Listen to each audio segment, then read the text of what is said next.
Angelina जोली ने किसी मुसलमान बच्चे को गोद क्यों न लिया। आलमी शोहरत याफ्ता हॉलीवुड अदाकारा और अक़वाम मुत्तहिदा की खुसूसी सफीर अंजलिना जोली, जो कि फिल्मों में अपनी शानदार अदाकारी के अलावा फलाही कामों के लिए भी दुनिया भर में मशहूर हैं। अंजलिना जोली अक़वाम मुत्तहिदा हाई कमीशन बराए महाजरीन की खुसूसी सफीर हैं और दुनिया के मुतादिद जंग ज़दा या कुदरती आफात से मुतासरा मुल्कों के परेशान हाल लोगों की इमदाद के लिए हमेशा तैयार रहती हैं। यहाँ तक कि उन्होंने इसी तरह के ममालिक से 3 बच्चों को गोद लिया हुआ है, जिनका ख्याल वो बिल्कुल अपनी सगी औलाद की तरह ही रखती हैं। अंजलिना जोली और उनके साबिक शोहर ब्रैड पिट 6 बच्चों के वालिदैन हैं, जिनमें से 3 बच्चों की पैदाइश इस मारूफ जोड़े के घर हुई, जबकि बाकी 3 बच्चे गोद लिए हुए हैं। इस जोड़ी ने जिन बच्चों को गोद लिया हुआ है, उनका ताल्लुक वियतनाम, कंबोडिया और इथियोपिया से है।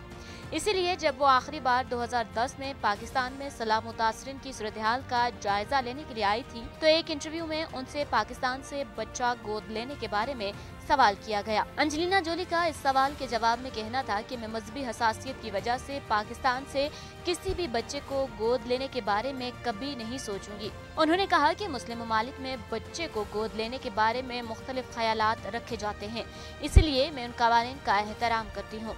उन्होंने मजीद कहा कि बच्चे की कफालत के गोद लेने के अलावा भी बहुत से तरीके हैं। इस्लाम में बच्चों को गोद लेने का कानून की अगर बात की जाए तो इस्लाम में बच्चा गोद लेने की इजाज़त कुछ शराइत के साथ दी गई है, जैसे कि गोद लिए बच्चे के बाप का नाम या उसका खानदानी नाम तब्दील नहीं किया जा सकता और न ही इसे गोद लेने वाले वालिदैन का हकीकी बच्चा समझा जा सकता है। इस्लाम ने बच्चा गोद लेने के लिए ये कानून इसलिए बनाया है ताकि बच्चे की मुस्लिम विरासत का तहफ़्फ़ुज़ और उसके असल नस्ब को जारी रखा जा सके।